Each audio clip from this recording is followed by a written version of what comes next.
Now the Three Martini Lunch with Greg Corombos and Jim Garrity. And welcome, everyone, to the Monday edition of the Three Martini Lunch. Feliz Cinco de Mayo, everyone, along with Jim Garrity of National Review, who is also the author of the forthcoming The Weed Agency.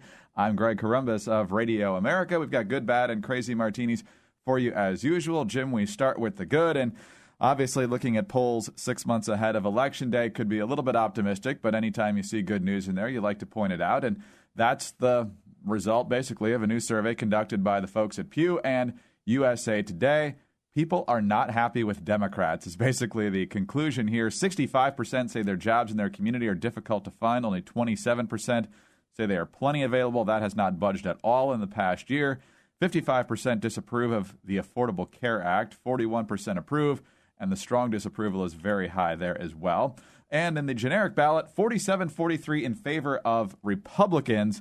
If that is even, Republicans are licking their chops. The fact that they've got a 4-point generic lead right now is very, very good. Basically, what they're saying is they haven't seen numbers this good for the Republicans since the revolution of 1994. So, Jim, again, we're not on Election Day, but the tea leaves are starting to look pretty darn good here. This is one of those polls where there really isn't a silver lining for Democrats. It's pretty bad up and down the board. Usually what they'll say is, oh, Obama's not doing too well. And yeah, but Republicans are worse. And actually, you're starting to see a bit more gravitation towards the Republicans. One of the things that really jumped out at me was how when they say 65% want different policies than Obama from the next president, while we still have like 2.5 years left in this presidency, you're still talking about 2/3 of the public has largely given up on this guy. This is really not all that different from April 2006 for George W. Bush. At that point, it was a 70-23 split.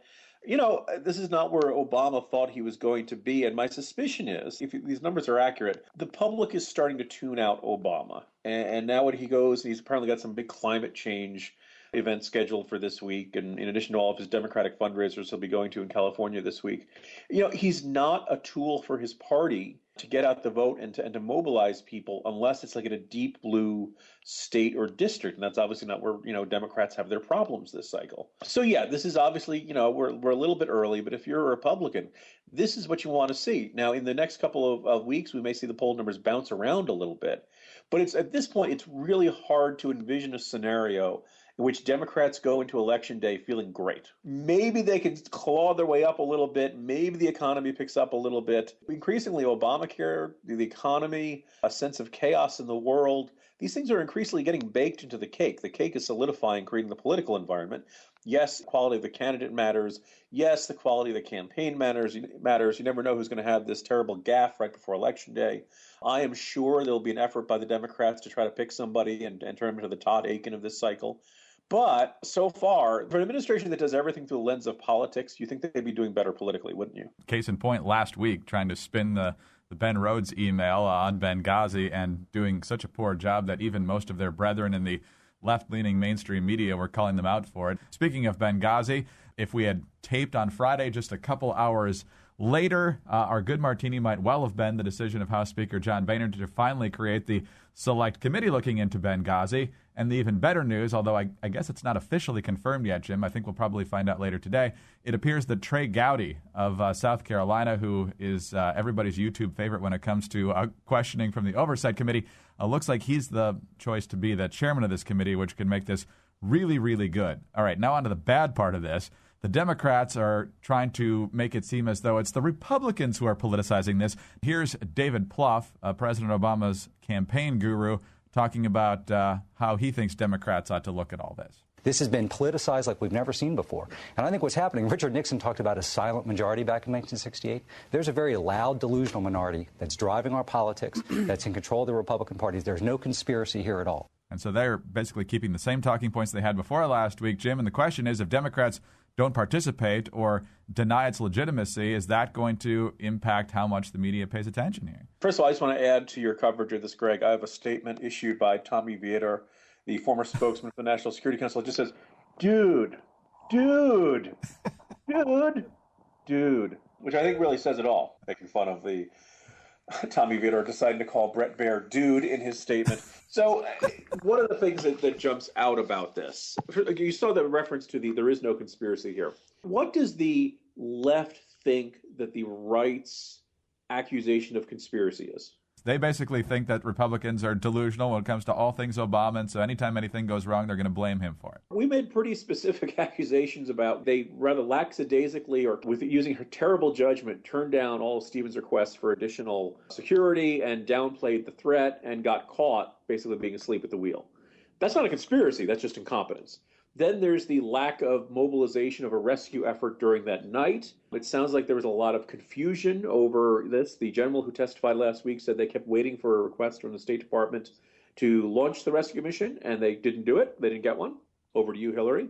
That's, again, more incompetence. That's not a conspiracy. That's not, shadowy cigarette-smoking guy going after Mulder and Scully and Deep Throat meeting in the parking garage. Then the third one is the effort to offer the public a explanation for the events that just flat out wasn't true.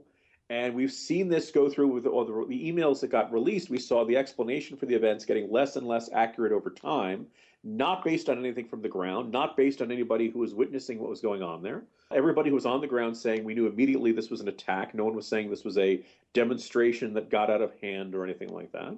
When we say conspiracy, like the only thing that you could say is in that category is the committee asked for a bunch of documents. We're told that they were given everything, and then along comes Judicial Watch. They file their own lawsuit, and they find stuff that didn't get turned over to the Congressional Committee. That's a cover-up, but again, not a conspiracy. There is no Area 51 in this scenario. So there is this knee-jerk accusation thrown around here. When he says a delusional minority or plurality, is it delusional to ask these kinds of questions? Because do you really feel like we have a really good sense of who at the State Department was held accountable for not sending the aid? We had the 4 people who were sent home with pay for a couple months and then rehired to the old jobs. We never really got a very good explanation to how close did we get to somebody ordering a rescue mission, and if not, why not? What was the delay there? What was the holdup? Why wouldn't somebody go to battle stations the moment we knew people were shooting at Americans down in Benghazi? And on this third one, they say there's no cover-up, but we keep learning new information that should have been turned up over, which kind of is pretty much the definition of a cover-up. I think it goes back to the Clinton impeachment, that when you're really caught, the only defense left is to pound the table, claim that everything the other side is doing is partisan, and hope that by accusing the other guys of partisanship, you'll get enough of your guys to stay with you and wait it out. And the administration's response pretty clearly is to wait it out. At the end of the day, everybody says, look, 4 Americans died. We haven't caught anybody. We haven't killed anybody. The explanation that was sent out to the public in the weeks afterwards was flat out wrong. We jailed a filmmaker who really had nothing to do with this particular event. This is a pretty disgraceful chapter in American history. If you talk about this, the administration will call you a conspiracy theorist. And so, on the one hand, this is a festival of unaccountability. This is a demonstration of just how far they will go, because from beginning to end, their only purpose is to say, hey, stop blaming us. We're not responsible. There's nothing we can do about it.